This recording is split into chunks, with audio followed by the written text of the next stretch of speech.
Hola, ¿cómo les va? Muy bienvenidos. Esto es Consenso. Acá estamos en vivo, lo hacemos como todos los días hasta las 13 horas con toda la información que trae la Cámara de Diputados. Hoy también los ojos puestos naturalmente en la Cámara Alta, en la Cámara de Senadores. Vamos a hacer lo siguiente, actualizamos los títulos de esta hora de las 12, presentamos al equipo y ya mismo desandamos todos los temas del día de hoy.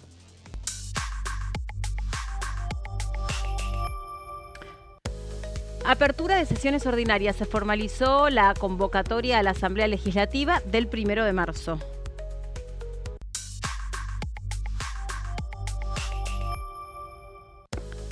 Sesión en el Senado. Se trata la ley de glaciares, el acuerdo Mercosur-Unión Europea y el pliego de Fernando Iglesias.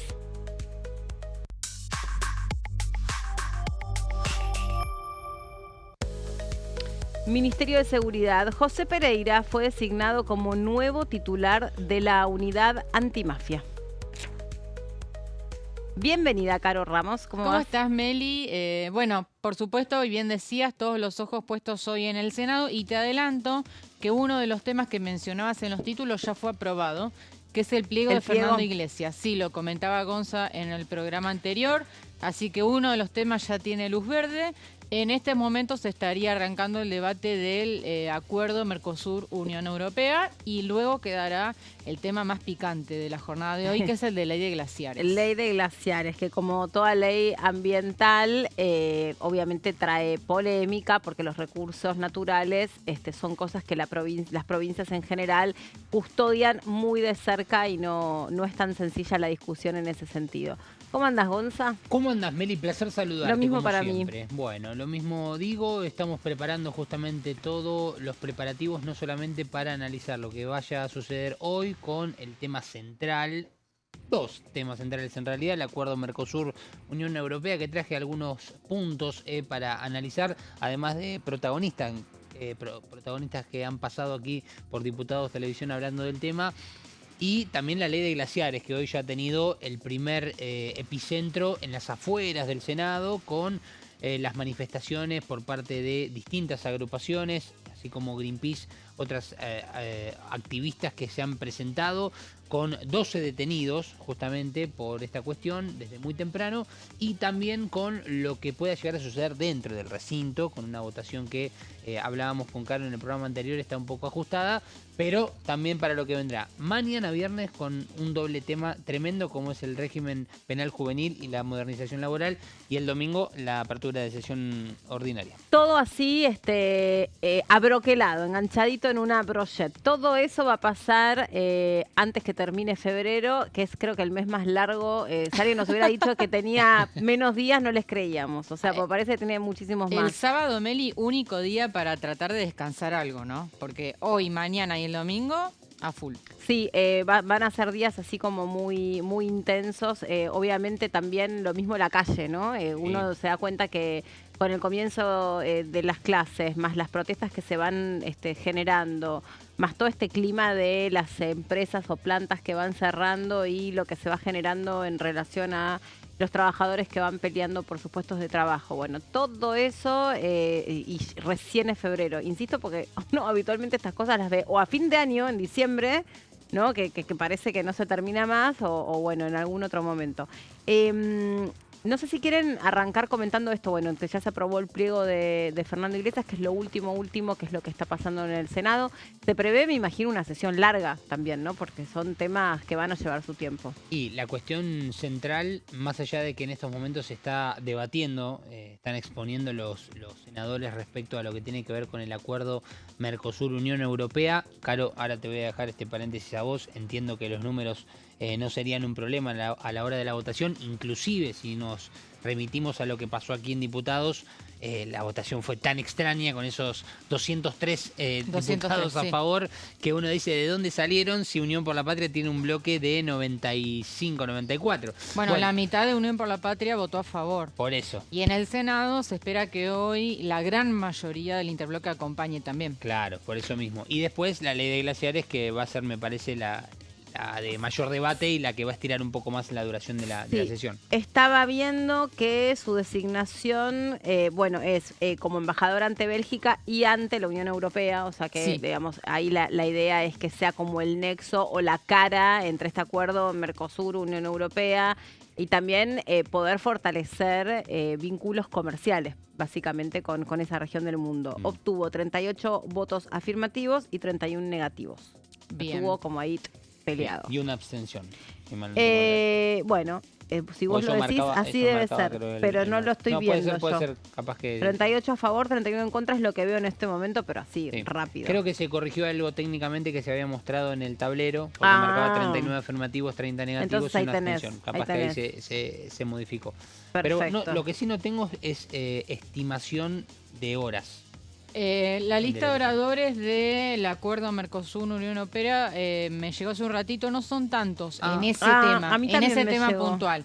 En ley de glaciares me animaría a decir que sí, que va a ser más larga. Son varios más. Sobre todo porque como las negociaciones están en curso, se suele aprovechar de estirar los debates para en el medio negociar, ¿no? Claro. Tenés 11 oradores de Unión Europea, de Mercosur, Unión Europea, más 7 diputados más, senadores, que van a ser los encargados de los cierres. Claro. Sí. No va a ser tan extenso, creo que el tema más fuerte va a ser el otro. Sobre todo, arrancamos bien temprano, Meli, con un clima de tensión respecto de ley de glaciares. No sé si pudiste ver, todo comenzó con esa intervención espontánea de Greenpeace. Que suelen tener ese tipo de intervenciones de impacto, ¿no? Unos 12 activistas atravesaron las rejas del palacio, ingresaron a lo que es la explanada y se fotografiaron con inodoros de plástico, ellos sentados sobre los inodoros, y un cartel que decía, y lo voy a reproducir de manera textual, no se caguen en el agua. Ese era el mensaje de Greenpeace. Fueron detenidos en ese momento los activistas y así comenzó la jornada. O sea que imagínate, de acá hasta la noche cuando se produzca la votación, el clima de tensión que genera esta ley. Sí, totalmente. Y ahora vamos a explicar por qué. Bueno, Gonza, vos trajiste este tema.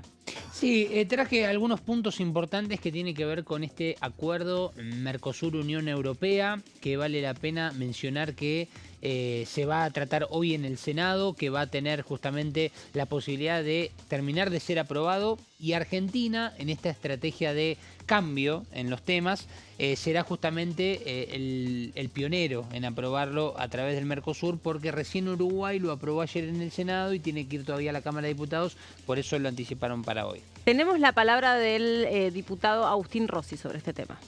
Lo que nosotros pedimos es un tiempo necesario y prudencial para analizar adecuadamente este acuerdo, ¿no? Es una decisión estratégica importante. Yo creo que se podría decir que es la decisión estratégica más importante de la propia creación del Mercosur. En 72 horas el oficialismo quiere aprobar esto casi a libro cerrado, sin ni siquiera un funcionario, el canciller Kirchner, que haya venido a dar las explicaciones correspondientes a la Cámara de Diputados de la Nación, ¿no? Estamos reunidos hoy acá, ya firmaron el despacho, mañana lo vamos a tratar en el recinto, y yo creo que merecía otro ámbito de debate, otro ámbito de reflexión, un acuerdo tan importante, ¿no? Bueno, lo que me gustaría haber escuchado, sobre todo de parte del oficialismo, es que el acuerdo del Mercosur plantea, según sea la cadena productiva correspondiente, momentos de transición, etapas de transición, que van 5, 10 o 15 años. ¿Para qué? Para que aquellos sectores productivos que a priorísticamente queden más desprotegidos de parte en el Mercosur, tengan el tiempo necesario como para acomodarse y poder ser competitivos, ¿no? Y al mismo tiempo que el Estado Nacional tenga políticas activas para ayudar a esos sectores productivos, sobre todo la gran mayoría de los sectores industriales, ¿no? Tenemos una comunicación de ADINRA que dice que en el caso de ellos el 80% de los aranceles que tiene que bajar el Mercosur recién entran en vigencia a partir del año número 10. Ahora, ¿qué vamos a hacer ser del año que se firma hasta el año 10. ¿De qué manera vamos a ayudar a esos sectores productivos que generan valor agregado, que aumentan el PBI, que generan puestos de trabajo, en la Argentina? Y de eso todavía no se ha dicho nada y el oficialismo no ha dicho absolutamente nada. Porque es cierto que el acuerdo es este o no, digamos, ¿no? Pero sobre esto hay acciones que puede llevar adelante nuestro gobierno, el gobierno argentino, fundamentalmente para mejorar la competitividad de determinados sectores que a priorísticamente pueden estar debilitados. Bueno, porque obviamente todo esto repercute de manera muy diversa en las distintas industrias, en los distintos sectores productivos. Obviamente este acuerdo Mercosur-Unión Europea. Acá también tenemos la palabra de la diputada Karina Banfi, que opinaba de esta manera. Yo tengo un legado con este acuerdo y principalmente con el fortalecimiento del Mercosur como radical que ocasionalmente hoy estoy representando un bloque unipersonal, pero que no dejo de responder a la Unión Cívica Radical, al Comité Nacional y por sobre todas las cosas al legado de Alfonsín.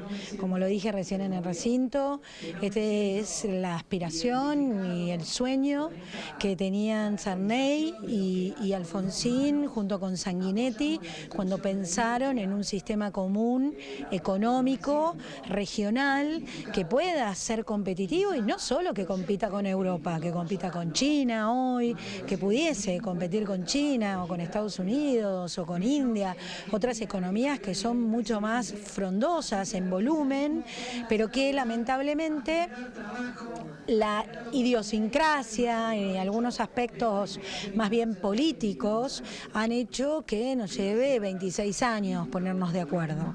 Creo que es un gran avance y sí creo que es imperioso sacarlo rápido. Todos sabíamos que en cuanto llegara el acuerdo al Congreso lo teníamos que votar inmediatamente porque el sistema funciona en aquella ratificación que va primero, tiene mayores ventajas a la hora de negociar. Y entonces, así como no me gusta que Brasil me gane en el fútbol, no quiero que me gane en el Mercosur. Y si le podemos hoy, y realmente estamos haciendo un gran esfuerzo, leyendo las cosas, actualizándonos, pero sí teniendo voluntad política para que esto salga lo antes posible del Congreso de la Nación y ser el primero para darle las herramientas al gobierno y a la Cancillería en este caso, o al Ministerio de Economía, que son los que van a negociar con Europa, creo que la predisposición y el trabajo que ha desarrollado los países europeos para que este acuerdo salga nos va a beneficiar mucho, principalmente en mejorar las condiciones y los incentivos que necesita la industria y la producción argentina para poder ser competitivos después con otros mercados mucho más frondosos. Bueno, muy bien. Y también tenemos la palabra del diputado Santiago Santurio, que decía esto. Un hecho histórico, hace varias décadas que se venía discutiendo y negociando el acuerdo de Mercosur y Unión Europea. Creo que es un gran beneficio para todos los argentinos abrirnos al mundo, generar más comercio con otros países y específicamente con la Unión Europea, que es un centro de comercio de los más importantes del mundo. Creo que va a ser muy beneficioso tanto para los bienes de capital de producción que podemos traer a la Argentina, como también todas las exportaciones que nosotros podemos llevar a la Unión Europea, con lo cual es más libertad, más comercio y eso va a traer mejoras para toda la vida de los argentinos. Lo que es el acuerdo, hay bienes que nosotros bajamos aranceles para que puedan ingresar con menores costos, eso hace que la compra de esos productos importados de Unión Europea sea más barato en la Argentina, lo mismo que ocurre con los productos argentinos que se vayan a vender a la Unión Europea y del Mercosur en general. Nosotros al ratificarlo, que esperamos que seamos el primer país del Mercosur en ratificarlo, vamos a gozar rápidamente de estos beneficios y del intercambio comercial. Gonza, todo tuyo.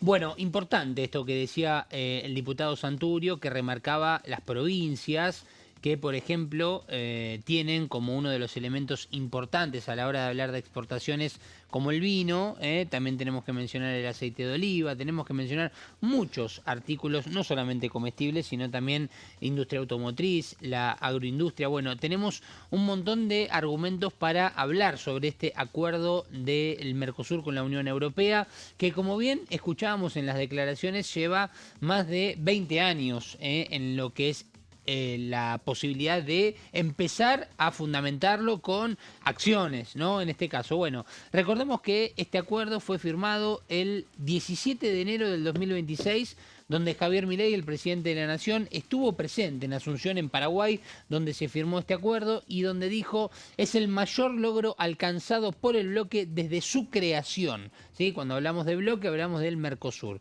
que busca por lo menos eliminar de manera progresiva una de las tantas barreras arancelarias que tienen estos productos para que la masividad de importaciones, exportaciones, obviamente entendiendo de quién envía y quién recibe, vayan bajando y que puedan crecer en un volumen muy grande.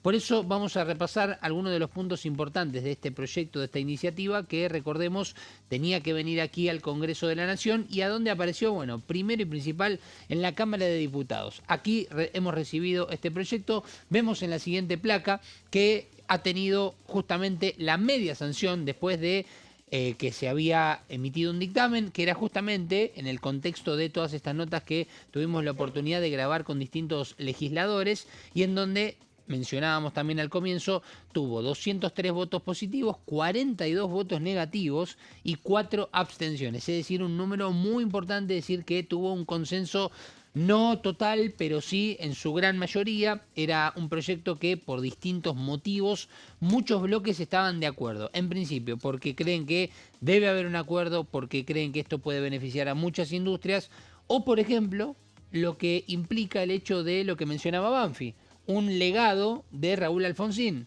que peleó muchísimo durante años por la posibilidad de que exista este acuerdo. Bueno, variadas las posturas por las cuales también nos encontramos con la votación, y lo mencionábamos recién, dividida del bloque de Unión por la Patria, muy dividida realmente a favor justamente del mismo. Lo veíamos a Agustín Rossi que, si no me falla la memoria, votó a favor de este proyecto.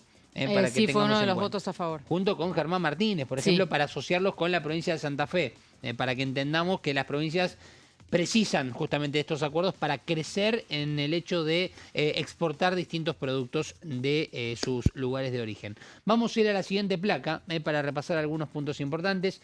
Vamos con algunas estimaciones que se fueron dando de este acuerdo.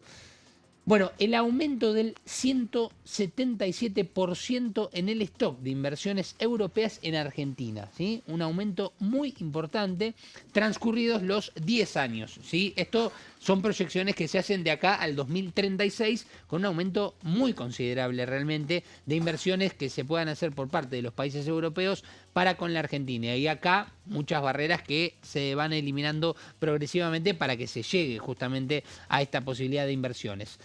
El acuerdo abarca entre todos los países que uno puede tomar dentro del acuerdo, tanto del Mercosur como de la Unión Europea, y que incumbe a por lo menos 700 millones de personas, para que entendamos la magnitud de lo que estamos hablando. Y además, otro de los datos es que hay empresas del Mercosur que, para poder empezar a hacer este tipo de acciones de bajar las barreras arancelarias, el hecho de exportar productos y demás, van a tener que adaptarse a distintos estándares que tiene hoy en día la Unión Europea y que son muy importantes, como por ejemplo la trazabilidad y los derechos laborales. Cuando hablamos de trazabilidad, no nos olvidemos que aquí ha quedado pendiente un debate que es la trazabilidad de la pesca. Ajá. Que Sí. recordemos es un debate que entiendo todavía está pendiente, que mucho se ha hablado, que es básicamente la trazabilidad. Bueno, todos los pasos desde que un pescado, justamente en la actividad pesquera, es obtenido hasta que llega al plato. Sí, se hablaba de un etiquetado Sí, que por pudiera ejemplo. identificar exactamente, digamos, incluso hasta el mecanismo mediante el cual había sido pescado. Exacto, sí, sí. Si era con red, si era con otros mecanismos, la calidad y Exacto. demás. Sí.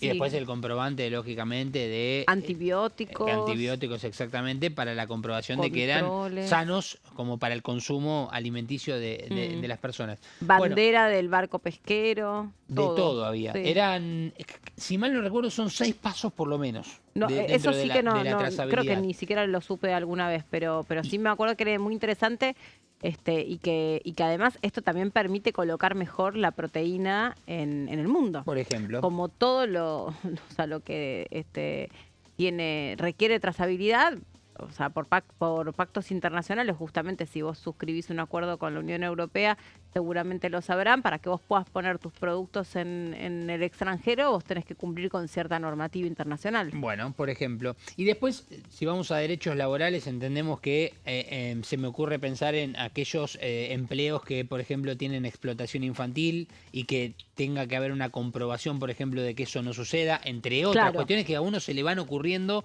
como estándares, ¿no? de lo que tiene hoy en día la Unión Europea. Y de trazabilidad, dije de la pesca, porque fue el primer ejemplo que se me ocurrió y un debate que todavía está pendiente en el Congreso. Sí. Vamos a ir a la siguiente placa para seguir dando algunos datos. Otras estimaciones es el aumento de las exportaciones del Mercosur hacia la Unión Europea, que podría ser de 9.000 millones de euros hacia el 2040. Acá estamos hablando de estimaciones, pero con cifras que se estiman, lógicamente, de aquí a 14 años para lo que pueden ser las exportaciones de los distintos países del Mercosur hacia la Unión Europea, en las diferentes áreas, rubros y demás. Y además incluye un capítulo, que esto es muy importante, de compromiso con la sostenibilidad y evitar la deforestación a partir del 2030. ¿Sí? Recordemos que este es otro de los estándares muy importantes a tener en cuenta, porque los empresarios, las empresas de la Argentina, de Uruguay, de Brasil, de Paraguay, bueno, van a tener que estar muy atentas también a cumplir con estos estándares para poder formar parte y para sacar provecho de estos beneficios que tiene el acuerdo entre el Mercosur y la Unión Europea. Estos son los denominados pactos verdes, creo. Que sí, son... donde vos tenés que, digamos, demostrar que para haber generado determinado producto, sea del suelo o manufacturero, no hayas generado mayor porcentaje de uno determinado de huella de carbono, ¿no? Por ejemplo. Exacto. Y esto, recordemos, es por el Acuerdo de París. Sí. Es donde se delinean este tipo de situaciones, estándares de mecanismos para que sea fructífero para la sostenibilidad y el medio ambiente. Importante también remarcar esto. Y creo que me quedaba una plaquita, voy a hacer la última, en referencia a lo que es este acuerdo del Mercosur y la Unión Europea, que con estas estimaciones, con estos datos que acabo de mencionar, recordemos, en este momento se está debatiendo en el Senado. Los senadores están tomando la palabra para involucrarse con su postura, por el sí o por el no, pero sobre todo para entender de qué se trata. Lo pueden seguir, lógicamente, en vivo por la página de YouTube del Senado, así como nosotros lo estábamos remarcando recién, y con la posibilidad de que hoy quede sellado este acuerdo y ser la Argentina el primer país que tiene justamente la aprobación del Mercosur, de este acuerdo entre el Mercosur y la Unión Europea. Recordemos que ya Uruguay lo aprobó en el Senado, solamente le falta el ala de diputados, y esa era una de las estrategias también, ya tenerlo aprobado, teniendo en cuenta que mañana las noticias van a pasar por la modernización laboral y por el régimen penal juvenil. Sí, y justamente todo esto estaban buscando en Uruguay que quede también acelerado, ¿no? Que ese paso para ver cómo se procede en la Cámara de Diputados sea lo más rápido y ágil posible, para que también quede ratificado este acuerdo. Bueno, hacemos la primera pausa aquí en Consenso. En un ratito Caro también nos cuenta el tema que trajo y le seguimos contando qué es lo que está pasando hoy en el Senado y qué es lo que va a pasar mañana, que es otro día clave, además del domingo. Pero en un ratito, ya venimos.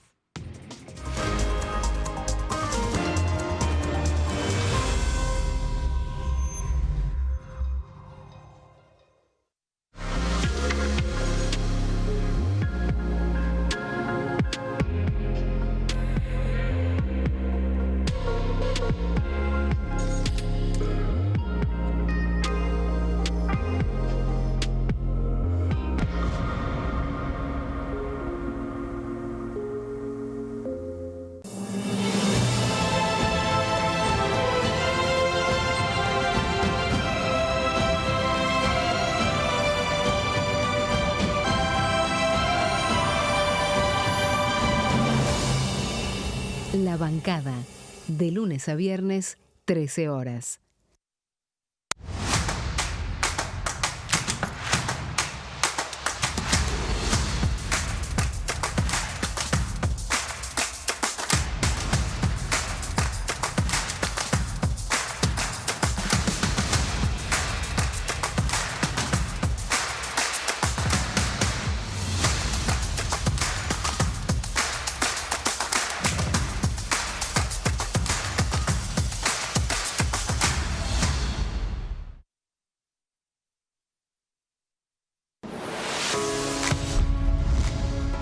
funciona el Congreso?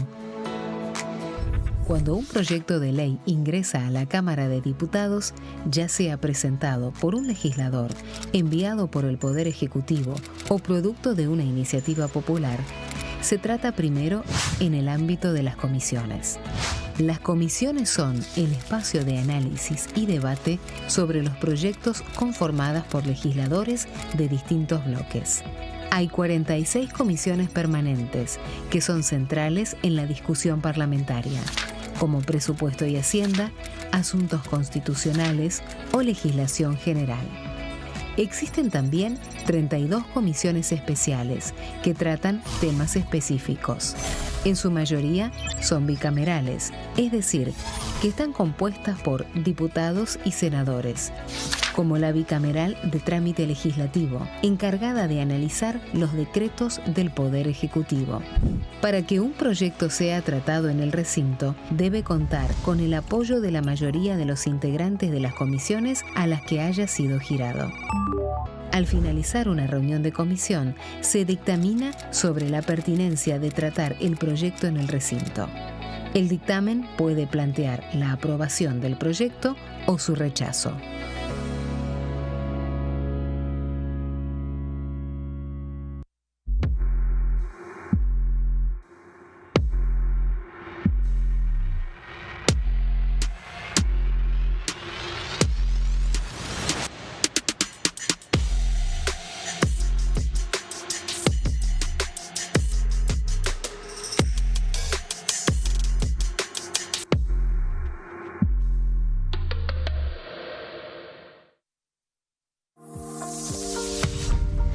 ¿Qué función cumple el Congreso?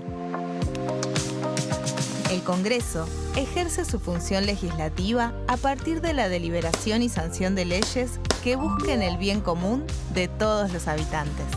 Durante 2024 se sancionaron 44 normas de enorme trascendencia, como la Ley Bases y Puntos de Partida para la Libertad de los Argentinos, la Ley de Medidas Fiscales Paliativas y Relevantes y la Boleta Única de Papel. La Constitución Nacional determina las atribuciones del Congreso, las cuestiones sobre las cuales puede y debe legislar, así como sus limitaciones. También establece la relación entre los distintos poderes, que es fundamental para equilibrar el sistema republicano. Además de legislar, el Congreso tiene la función de ejercer el control del Poder Ejecutivo. Entre otras atribuciones, ese control incluye el pedido de informes, las interpelaciones, la actuación de la Auditoría General de la Nación, dependiente del Congreso, la posibilidad de solicitar juicio político y la aprobación de las cuentas de inversión.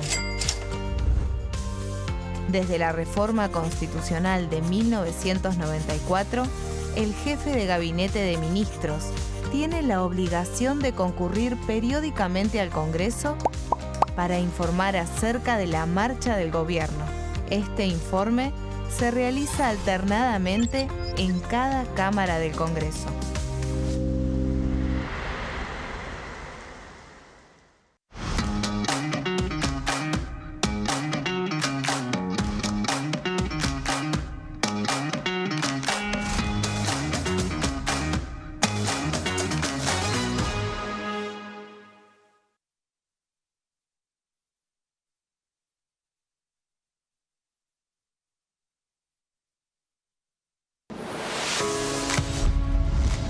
¿Cómo funciona el Congreso? Las sesiones son el espacio donde los diputados debaten proyectos de ley para su aprobación, modificación o rechazo. En una misma sesión pueden tratar varios proyectos de ley. Las sesiones ordinarias comienzan el 1 de marzo, cuando el presidente de la Nación inaugura el periodo ante la Asamblea Legislativa y se extiende hasta el 30 de noviembre. El Poder Ejecutivo puede convocar a sesiones extraordinarias o prorrogar las sesiones ordinarias. La sesión es dirigida por el presidente de la Cámara de Diputados, que administra el uso de la palabra y las distintas instancias del funcionamiento.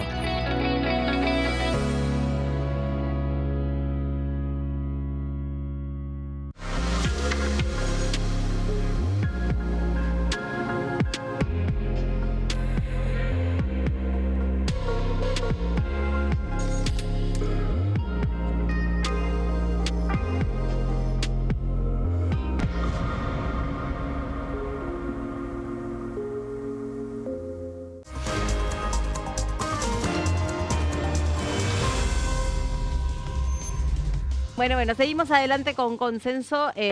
Obviamente, como les decíamos, la ley más polémica que se va a debatir hoy es la ley de glaciares, que en un ratito lo conversamos y que arrancó con estas movilizaciones en los alrededores del Congreso y que generó incluso la detención de un camarógrafo. La senadora Patricia Bullrich, justo cuando entraba para la sesión, bueno, se expresó diciendo que si el policía había actuado mal, que bueno, que ella no estaba más a cargo de la cartera de seguridad, pero que si el policía había actuado mal, que obviamente no había que disculpar esa acción, todo lo contrario. También produjo una carta, una misiva de la familia Grillo, que se expresó al respecto.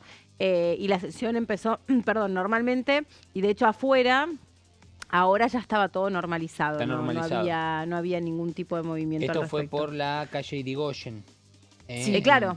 Entre Ríos y Combate de los Pozos. Exacto, por donde se ingresa al Senado y en donde había una especie de vallado.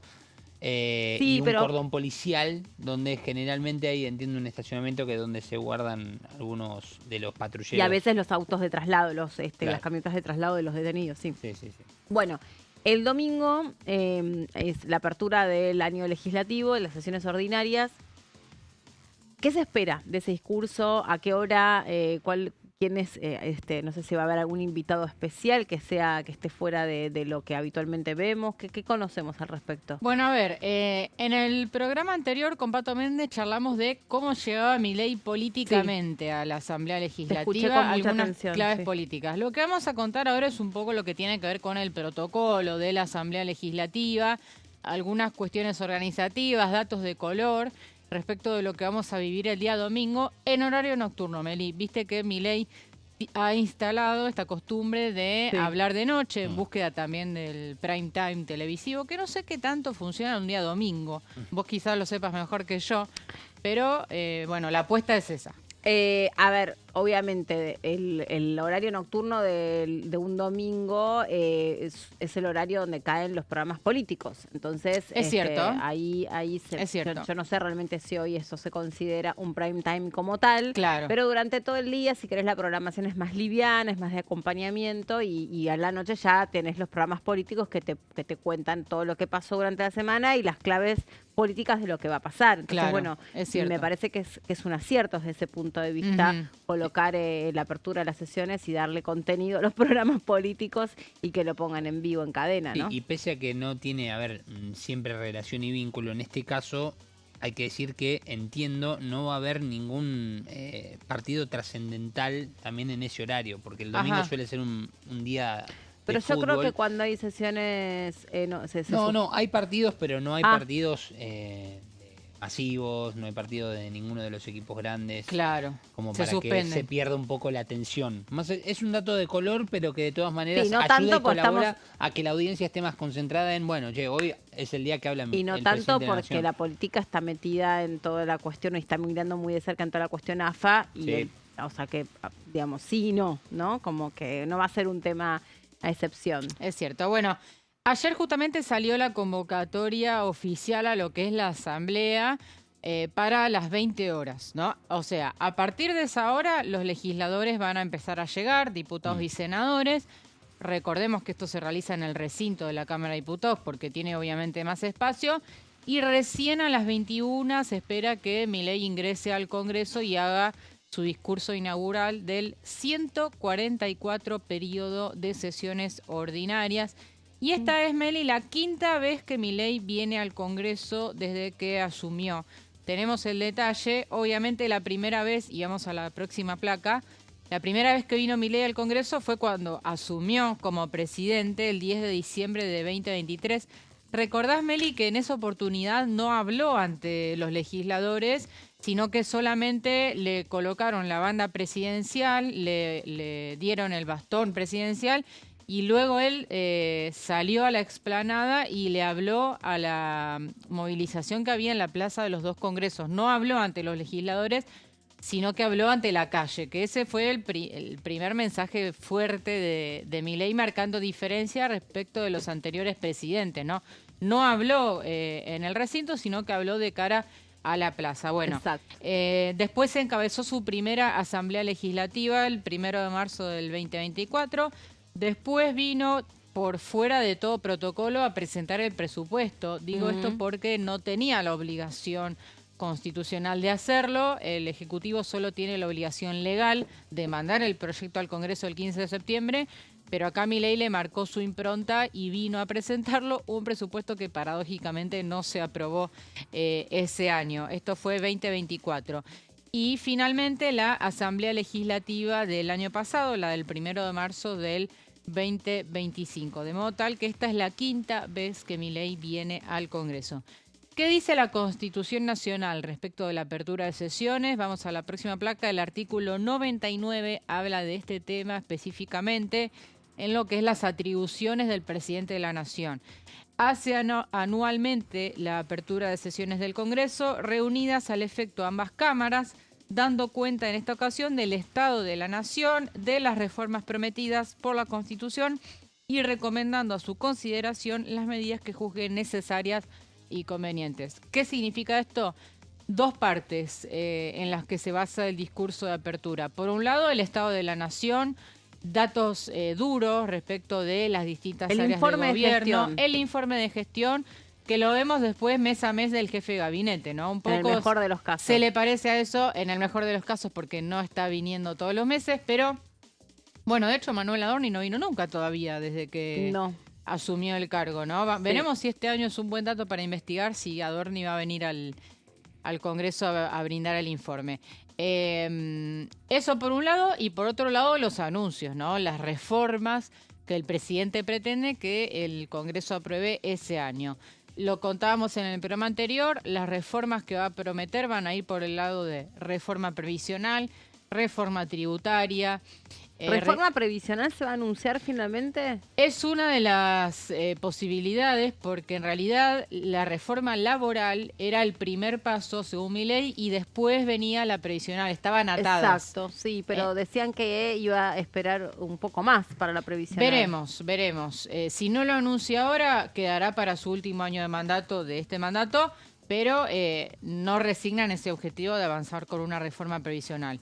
Reforma penal, Melila, el Código Penal es otro de los temas que seguramente anuncie y veremos algunos que otros proyectos de ley. Van a quedar pendientes algunos de extraordinarias, por ejemplo, financiamiento universitario va a ser uno de los temas que el Congreso discuta este año. Y bueno, veremos, nos preguntábamos con Pato si habría alguna sorpresa. No lo sabemos, obviamente, si es sorpresa lo conoceremos en el mismo momento, pero hay expectativa respecto de ese Según punto. Trascendió, no sería un discurso muy largo. Sería un discurso que rondaría los 20, 30 minutos y no más que eso.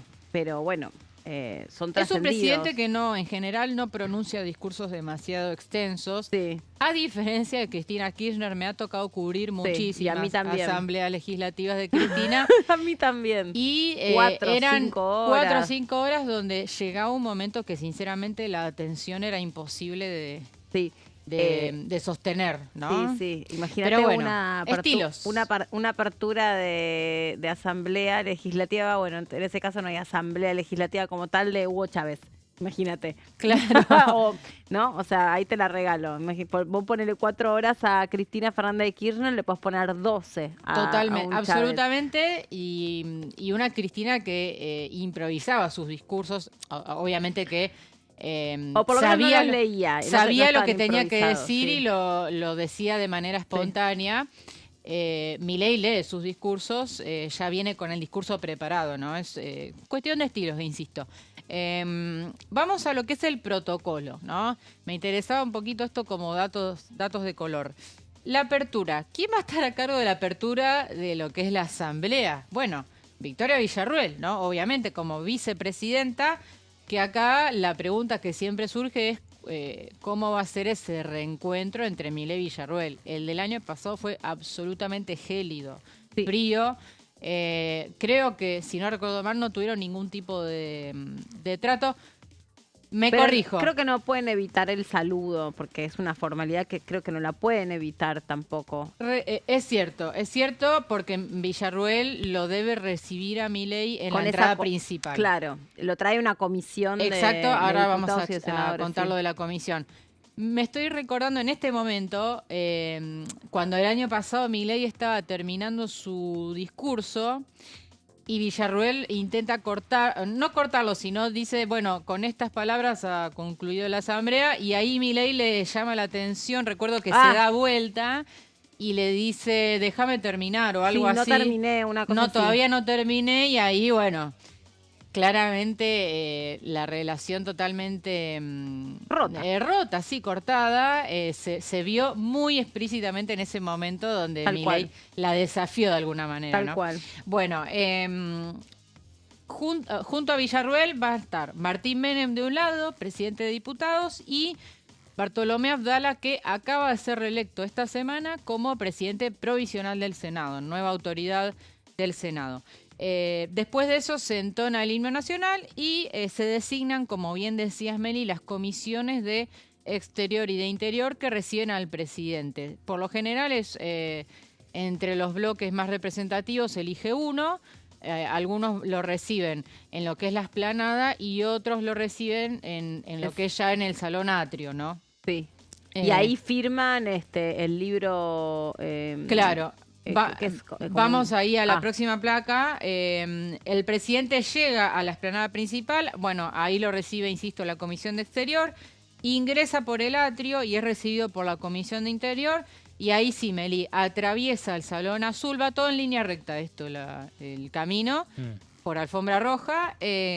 Atraviesa el Salón Azul y firma el libro de honor, que en este caso Milei también marcó la diferencia porque él, además de firmar, le agrega Viva la libertad, carajo, que es el leitmotiv de este gobierno, Sí. ¿no? Y bueno, finalmente atraviesa Pasos Perdidos, que ahí se ha instalado o se está por instalar un vallado, ¿no?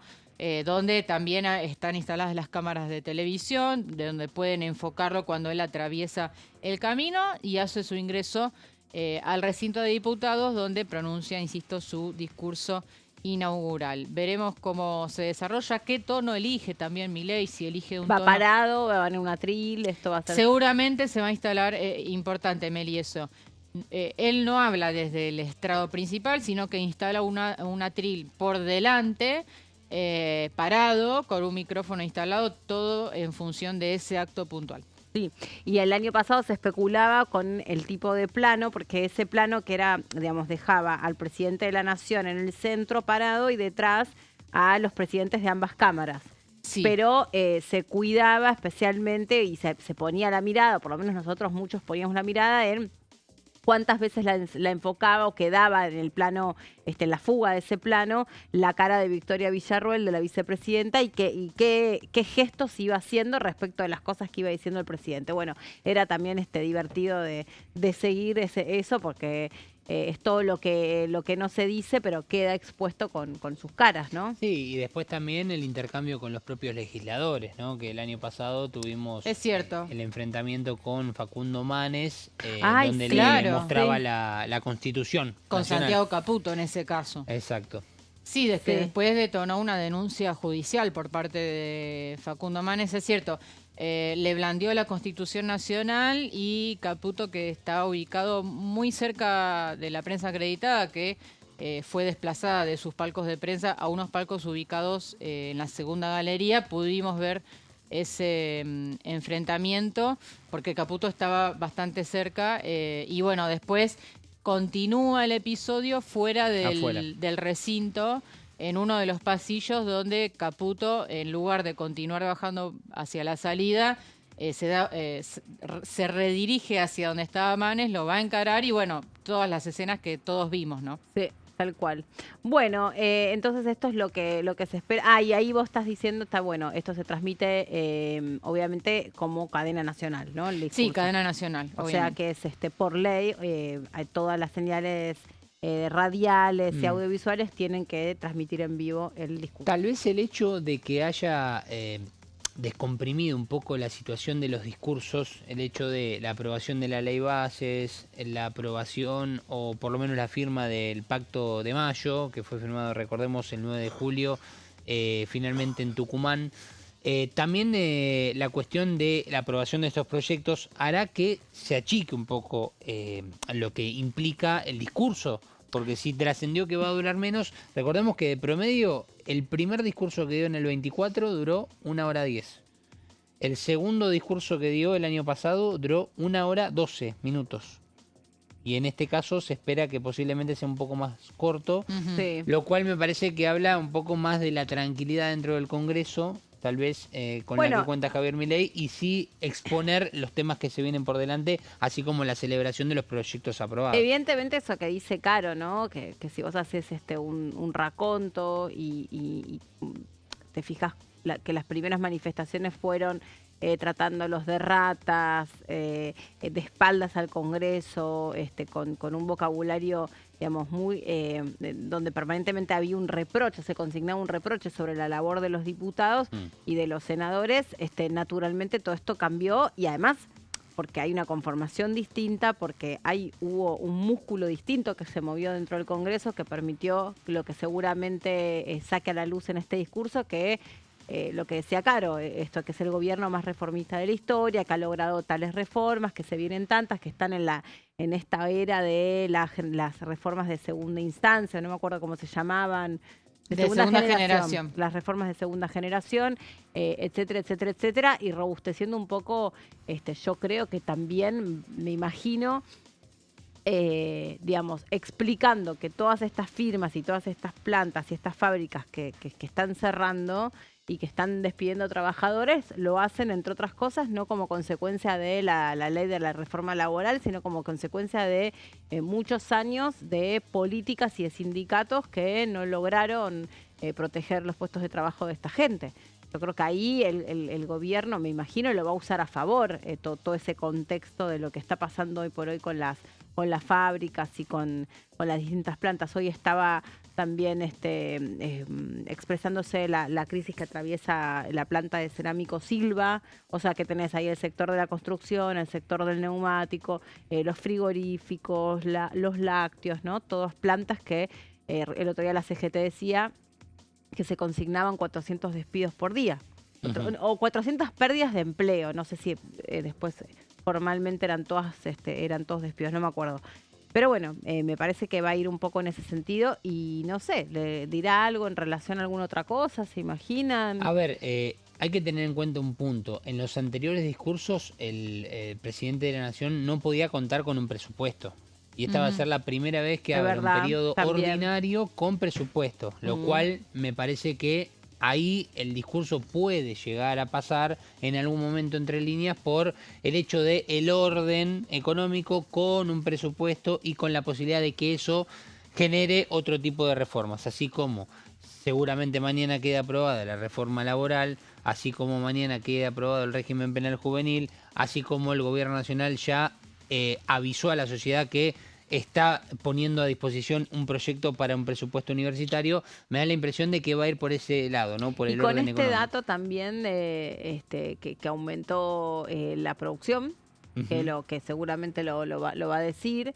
Es decir, todos los indicadores positivos, lo mismo que el desempleo y otros datos positivos que tiene el control de la inflación, que sigue habiendo, obviamente, porque la inflación no logró ser eliminada ni entró en una curva totalmente descendiente, pero sí controlada. Y esto es un logro, ¿no? Que se lo reconocen todos los sectores. Sí, y los temas que no van a estar. En el programa anterior repasábamos declaraciones del diputado Agustín Rossi acá en Diputados TV, donde se refería, y esto va a ser un eje de la reacción opositora, a los temas que según él no van a estar presentes en el discurso presidencial. Mencionó caso Libra, caso Andis, despidos, despidos justamente en empresas que cierran a diario. Bueno, cuestiones que obviamente incomodan al gobierno y a las cuales Milei no se va a referir. Me parece que la oposición va a ir por ese lado, por las ausencias, los temas que estén ausentes y las explicaciones que quizás falten en el discurso presidencial. Meli, un dato a esto que vos aportabas. Mencionabas el hecho de por lo menos tener controlada la inflación. Cuando Javier Milei le tocó por primera vez dar un discurso un 1 de marzo, que fue en el 2024, abriendo el periodo ordinario, se encontraba con un mes de febrero con 14% de inflación. Digo de febrero porque era el 1 de marzo, o sea, ni siquiera se tenía en cuenta todavía el dato de marzo. Por eso tomamos el de febrero de 2024, 14%. Y en enero había sido del 20,6%. Y hoy estamos hablando de que el domingo va a estar abriendo un periodo ordinario, 1 de marzo, con una inflación promedio de 3%. Entonces entiendo que en esto que vos mencionabas, posiblemente también sea por lo menos una motivación como para poder esbozar el hecho de, bueno, el control de la inflación, pese a que seguramente el objetivo del gobierno, como se supuso en algún momento, o para el 2026 o para el 2027, sea llevarlo a cero. Sí, yo creo también, seguramente, para exaltar es, bueno, el control de la situación de la violencia extrema en Rosario. Creo que es algo que es por lo menos que ha cambiado. Digamos, para nada se terminó con el narcocrimen, ni mucho menos, pero sí la extrema violencia y esto de que todo el tiempo estábamos contando personas asesinadas y acumulando muertos vinculados al narcocrimen, al narcoterrorismo, es algo que efectivamente se frenó, se detuvo, y seguramente yo creo que va a tener al revés, ¿no? Reproches para aquellos que no acompañan, ponen palos en la rueda y demás, como también suele suceder. Sí, a ver, es un presidente que está llegando, lo decíamos, en un escenario político mucho más favorable respecto a de los últimos años. Totalmente. Porque es un Congreso que le está respondiendo, Meli. Tenés un bloque y con reformas muy delicadas. Sí, tenés un bloque de La Libertad Avanza mucho más afianzado, 95 diputados y 21 senadores. Tenés aliados bastante consolidados de bloques que llamamos dialoguistas, del PRO, la UCR, bloques de distintas provincias que están respaldando los últimos proyectos del Poder Ejecutivo. Lo contábamos antes, una dinámica de negociaciones distinta, donde vos tenés a la mesa política del gobierno funcionando en Casa Rosada y tenés a Patricia Bullrich en el Senado y a Martín Menem en diputados como interlocutores.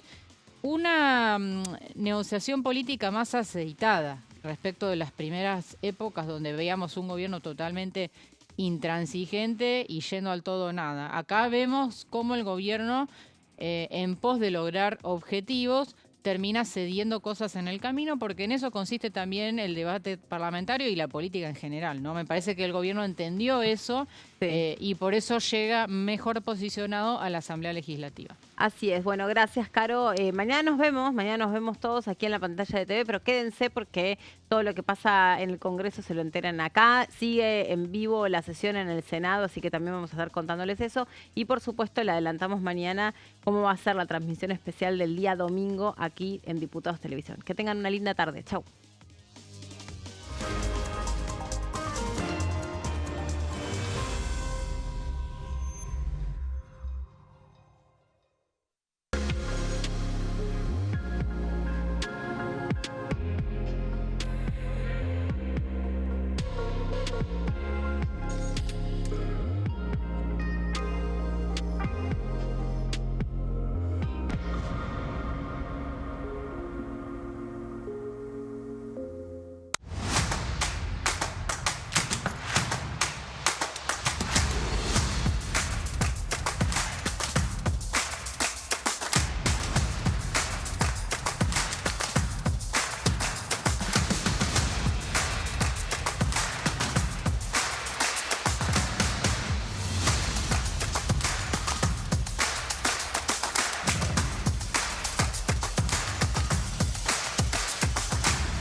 ¿Qué función cumple el Congreso?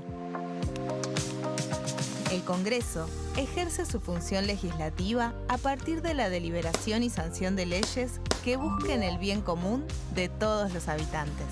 Durante 2024 se sancionaron 44 normas de enorme trascendencia, como la Ley Bases y Puntos de Partida para la Libertad de los Argentinos, la Ley de Medidas Fiscales Paliativas y Relevantes y la Boleta Única de Papel. La Constitución Nacional determina las atribuciones del Congreso, las cuestiones sobre las cuales puede y debe legislar, así como sus limitaciones. También establece la relación entre los distintos poderes, que es fundamental para equilibrar el sistema republicano. Además de legislar, el Congreso tiene la función de ejercer el control del Poder Ejecutivo. Entre otras atribuciones, ese control incluye el pedido de informes, las interpelaciones, la actuación de la Auditoría General de la Nación, dependiente del Congreso, la posibilidad de solicitar juicio político y la aprobación de las cuentas de inversión. Desde la reforma constitucional de 1994, el jefe de gabinete de ministros tiene la obligación de concurrir periódicamente al Congreso para informar acerca de la marcha del gobierno. Este informe se realiza alternadamente en cada Cámara del Congreso.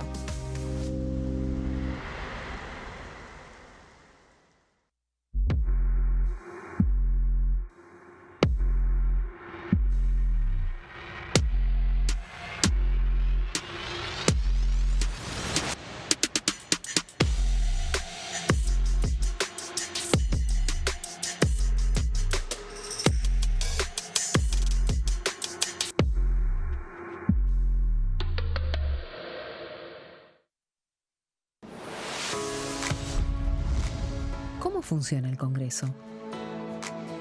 Cuando un proyecto de ley ingresa a la Cámara de Diputados, ya sea presentado por un legislador, enviado por el Poder Ejecutivo o producto de una iniciativa popular, se trata primero en el ámbito de las comisiones. Las comisiones son el espacio de análisis y debate sobre los proyectos conformadas por legisladores de distintos bloques. Hay 46 comisiones permanentes que son centrales en la discusión parlamentaria, como Presupuesto y Hacienda, Asuntos Constitucionales o Legislación General. Existen también 32 comisiones especiales que tratan temas específicos. En su mayoría son bicamerales, es decir, que están compuestas por diputados y senadores, como la bicameral de trámite legislativo, encargada de analizar los decretos del Poder Ejecutivo. Para que un proyecto sea tratado en el recinto, debe contar con el apoyo de la mayoría de los integrantes de las comisiones a las que haya sido girado. Al finalizar una reunión de comisión, se dictamina sobre la pertinencia de tratar el proyecto en el recinto. El dictamen puede plantear la aprobación del proyecto o su rechazo.